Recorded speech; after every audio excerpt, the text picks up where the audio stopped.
In today's episode of the Platform Presents podcast, I got a very interesting guest here with me today. I'm with Debra Reuther, and she's hailing over from the folks over at mpro5.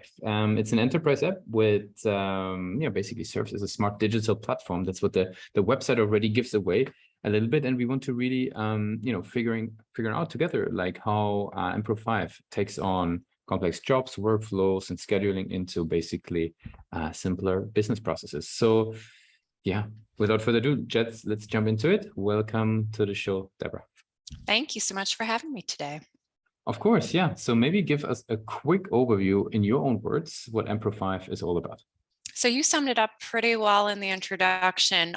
Data is king, as we all know right now. And so we are able to give employers visibility over their entire workforce, be that at the enterprise level. Let's say we have in the European Union, we have the Tesco contract, right? So Europe's largest retailer, 5,000 locations. How do you know what's going on at each of those locations at any given time? We're able to give them that type of visibility. Something happens, it is an app that every single one of your employees has on hand with them, that they're able to log in, take a picture, refresh, you can monitor everything. So it's all about data monetization. Makes a lot of sense. Now, would you mind to give us a couple of use cases, like the types of companies that would fit really well, maybe industries, scenarios, so that people can get a bit of a feel for that? Absolutely. At its core, mpro5 is a facilities management platform that works within the smart buildings place. We are able to take the data from, let's say you are a retailer and you have a slip and fall situation and people are coming to your stores reporting this, suing your organization, and you have no data and evidence to back this up. We're able to do that. We're able to take pictures on the floor. We're able to say there was no spill here, or the spill was reported at this time. John Smith came in, he cleaned it up at the next time, and proof of point, right? We also are able to monitor everything from air quality within buildings, which has been really important post-COVID. Same thing with building utilization. Are employees coming back to buildings post-COVID? Are they using all of their conference space? How often does a cleaner need to go to a restroom? Has it been used 3 times this hour? Has it been used 10 times this hour? We're able to streamline that for employees. Super interesting. Now, what would you say? Who typically within an organization would bring mpro5 on board? Or who would be the internal champion? Is that like an operations manager? Is that a facility manager? Like, where does that kind of come from, that pool? Exactly. So mpro5 is a premium product. So we are going to be slightly more expensive as a platform. And so the people that are making the decisions are at the C-suite. However, they're not the ones that are actually benefiting from this and making their lives easier every day, right? So it's the facilities managers, the directors of operations, the vice presidents who have to keep an eye on the day-to-day things that say, this is really beneficial for absolutely everybody. They can take the use cases then to the C-suite who say, we absolutely need this in our pockets. Super interesting. And what would you say, how do these individuals, learn about mpro5? Like, what's sort of their journey? What's the channels that you guys are leveraging for growth? So as I mentioned before, we are a well-established business over in Europe, and we are just branching out in the United States. And so it's a twofold platform.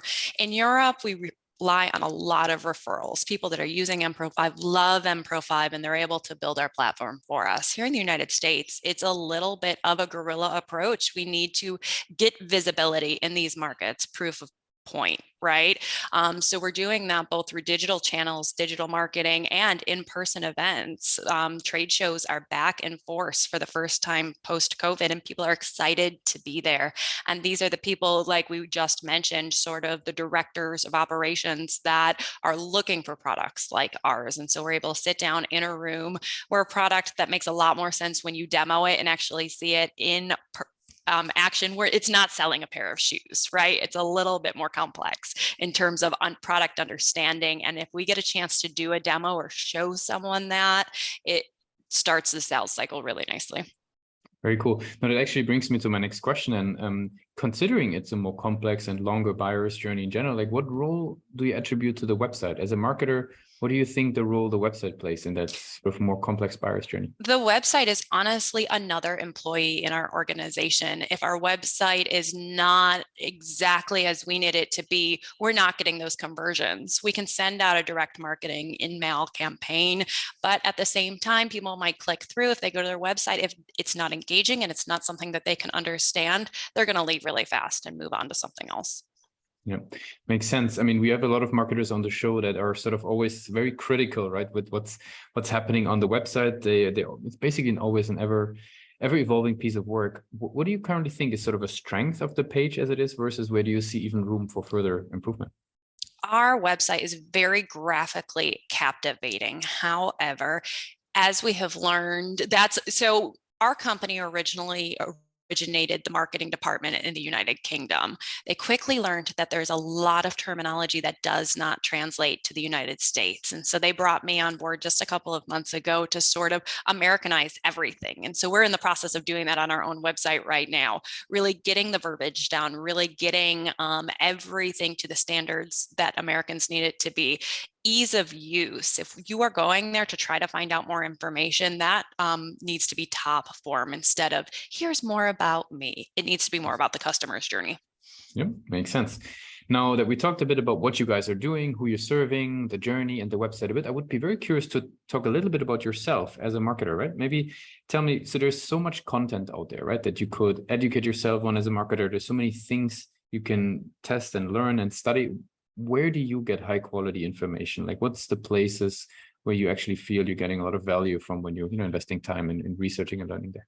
A lot of networking events, really listening to the experts. LinkedIn is a great tool. It's a very quick and easy platform to have on social media, or joining local organizations or even going to larger scale ones, talking to people, taking notes and learning from their journeys and building that brand with them. Very cool. As we slowly approaching, the end of the interview, I would have some rapid fire questions to get to know you a little bit better. Are you ready for those? Sounds good. Let's go. What is the last book that you read?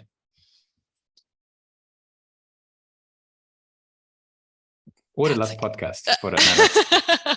The last book I read was Where the Crawdads Sing. Mm-hmm. What's one single thing that your company is focused on the most at the moment? US growth. Mm-hmm. If there would be no boundaries in technology, what's the one thing that you would fix for your role as a marketer today? More webinar opportunities. What's the last thing that kept you awake at night about the company? Our bosses are in town this week, and so it has been a very stressful week. Nice, very good. And for the very last question, I would like to do a little bit of time travel, right? So let's go back to the State University of New York at Fredonia. So you're heading out of formal education into the world of business and growth.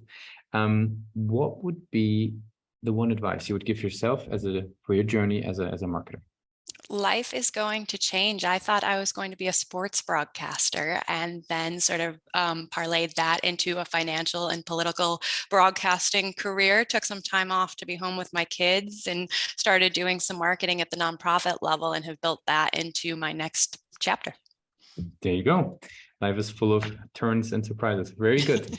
Debra, I really appreciate you took the time with us today to be a guest on Pathmark Presents. I want to give you the very last word. If somebody would be forgetting all that we discussed about mpro5 today, what's the one thing people should remember? Always think purple.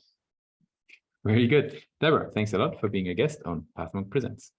Thank you so much, Lucas.